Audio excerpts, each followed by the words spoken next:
Cái chân sạc này nó bị lỗi này. Đấy, nếu mà không giữ như này thì bỏ tay ra phát là nó bị ngắt sạc luôn. Đấy, bỏ đi ra này.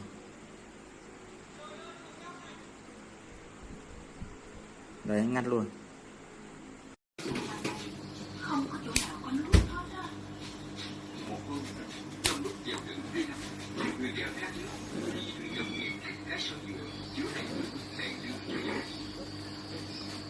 Quay video mẹ mở nha.